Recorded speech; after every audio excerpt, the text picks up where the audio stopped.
আসসালামু আলাইকুম এভরিওয়ান। আজকে আমার ডিনার নিয়ে একটা ওভারভিউ দিতে আসলাম। যেহেতু আমি নতুন একটা রুটিনে গেছি। I've changed my gym and I've changed my routine. আমি এখন একটা নতুন টাইপের routine high protein routine follow করার চেষ্টা করছি in terms of my diet. So ওইটার একটা গ্লিমস দেখানোর জন্য আজকে আসলাম। ভাবলাম প্রবাবলি অন্যদের হেল্প হবে। বাই দ্য ওয়ে, আমাকে অ্যাডভাইস করা হয়েছে এর সাথে আরও অনেক রকমের সাপ্লিমেন্টস, যেটার মধ্যে আছে D3, calcium, multivitamin and zinc, magnesium and omega 3। তো এগুলোর সাথে খাচ্ছি আমি।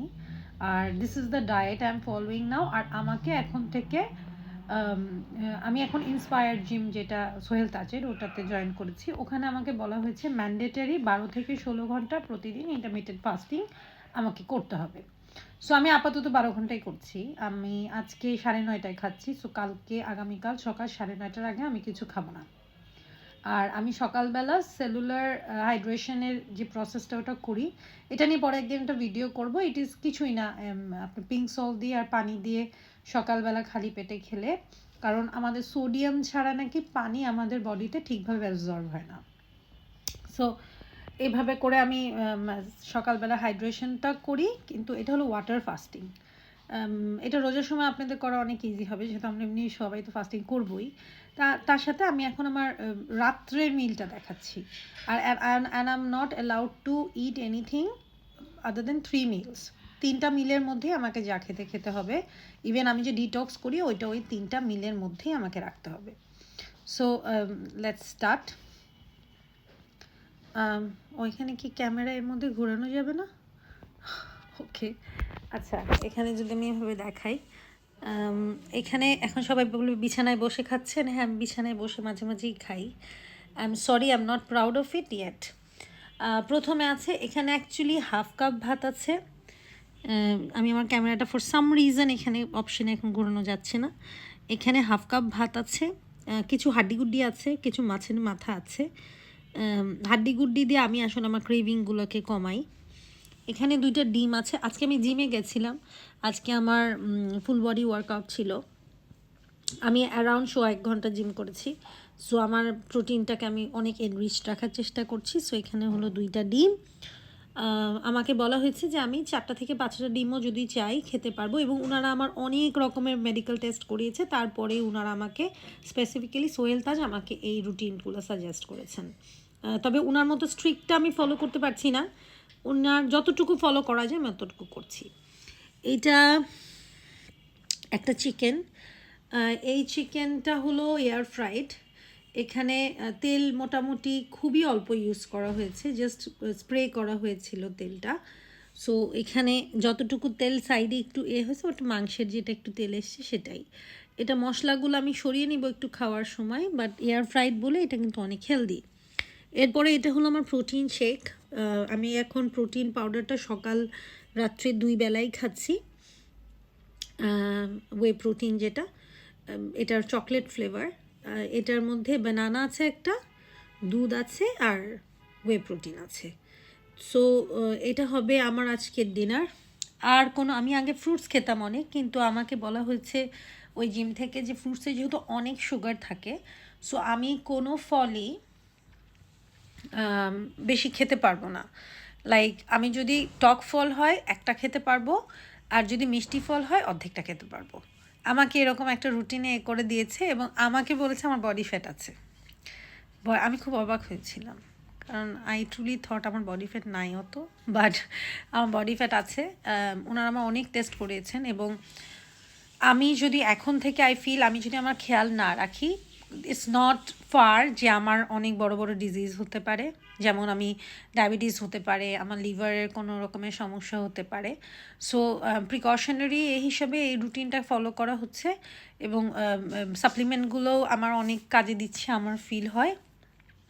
আর আমি প্রেশার ওষুধ খাই, এটা যারা আমাকে জানে তারা জানেন যে যেহেতু আমার একসময় আমার ছোটো বাচ্চাটা হওয়ার সময় আমার প্রেশার যখন উঠেছিল, তারপরে আর ওকে এনআইসিউতে নিয়ে দৌড়াদৌড়ি করতে করতে আমার আসলে আর প্রেশারটা কন্ট্রোল করা হয় নাই।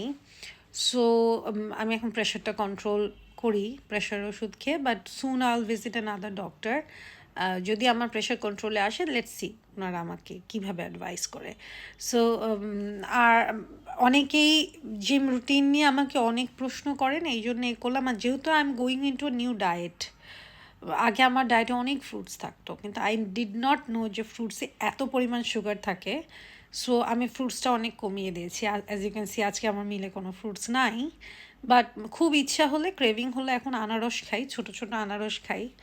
আমাকে একটা খেতে না করেছে, বাট আসলে একটা ছোট খাই আমি।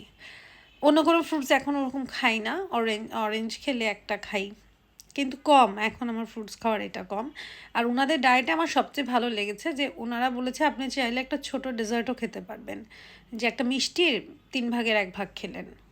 সো আমার ক্রেভিং উঠলে যে সব বাদ দিতে হবে, not that. So that much I really liked. আপাতত এই রুটিনে চলছি। আমাকে ওনারা টার্গেট দিয়েছেন যে আমার waist should be 26 according to my height. So 26-এ কোনো দিন যাবো কি যাই না, আই ডোন্ট নো। বাট আমি একটা সময় my waist use to be 44। Can you imagine? 42 to 44। So এখন আলহামদুলিল্লাহ মাঝখানে একসময় আমি 33-তে গিয়েছিলাম, আবার একটু বেড়ে আমি 35-এ ছিলাম, কারণ মাঝে জিমটা রেগুলারলি করতে পারিনি ডিসেম্বর মাসে আর জানুয়ারির হাফ। সো 35 নিয়ে আমি স্টার্ট করেছিলাম, বাট নাও ইট ইজ আলহামদুলিল্লাহ নিয়ার টু 33। এখন 33 কাছাকাছি, এবং বেশি দিন আমি রুটিনটা ফলো করিনি, 1 সপ্তাহ হবে। So good results, actually very good results. আর সাপ্লিমেন্টসগুলো যে আমি খাইনি, আমি ইভেন প্রেগনেন্সির সময়ও সাপ্লিমেন্টস খাইনি। আমাকে সবাই খেতে অনেক বলেছে, আমার ফাদার বিইং আ ডক্টর, আব্বু বলেছে, আমার আম্মু বলেছে অনেক, বাট আমার প্রিভিয়াস পার্টনার্সরা বলেছে, বাট আমি অ্যাকচুয়ালি খাওয়া হয়নি। আমি খুব উদাসীন ছিলাম, এবং এটার জন্য আমি অনেক সাফারও করি। এই জন্য এখন যখন ক্যালসিয়াম, D3 এগুলো আমি অনেক খাচ্ছি, আমার যে বোনসের উপর প্রেশার পড়তো, যে কোনো ওয়েট লিফটিং করলে আমার হাড্ডি খুব ব্যথা করতো, ওগুলো আলহামদুলিল্লাহ কমে গেছে। So this is about it. এটা আমার রুটিন আপাতত। Let's see. এটা আমি 1 বছরের টার্গেট দিয়েছে আমাকে, টু গো টু 26 ওয়েস্ট। আমি 26 নায়িকা হয়ে যাব। এনিওয়েজ, আর আমি কিন্তু দেখতে এত সুন্দর হয়ে যায়নি। This is filter, this is the TikTok filter. আমি টিকটক দিয়ে এটা করেছি, এডিট করেছি। So this is TikTok filter. আর কারো কোনো প্রশ্ন যদি থাকে অবশ্যই আমাকে জানাবেন। আমার একজন আমাকে করেছিলেন যে আমি জিম কেন চেঞ্জ করেছি। জিম অ্যাকচুয়ালি অন্য কোনো কারণে না। আমার আগের যে জিম ছিল, they were amazing. Tajia's body garage is a place যেখানে আমার শান্তি লাগতো, ওখানে যে আমার মন ভালো হয়ে যেত।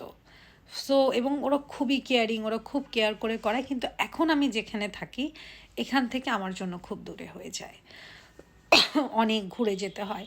আর যেহেতু ইন্সপায়ারটা একদম আমার বাসা থেকে একটা গলি পড়ে, সো আমার জন্য অনেক ইজি হয়। That's it. আর কোনো কারণে জিম শিফট করিনি। They are very amazing people ওখানে। তাজিয়া আপু, সামিয়া আপু, Malvi, everyone, I can't exclude anyone from that. সবাই অনেক ভালো টেক কেয়ার করছে, এবং আমাকে শেপে আনতে ওনারা অনেক হেল্প করছে। জাস্ট যেহেতু আমার বাসা থেকে দূরে, that was the only reason যে আমি চেঞ্জ করছি, না হলে আমি সারা জীবন ওটা চেঞ্জ করতাম না। তো এনিওয়েজ, আজকে এই পর্যন্তই।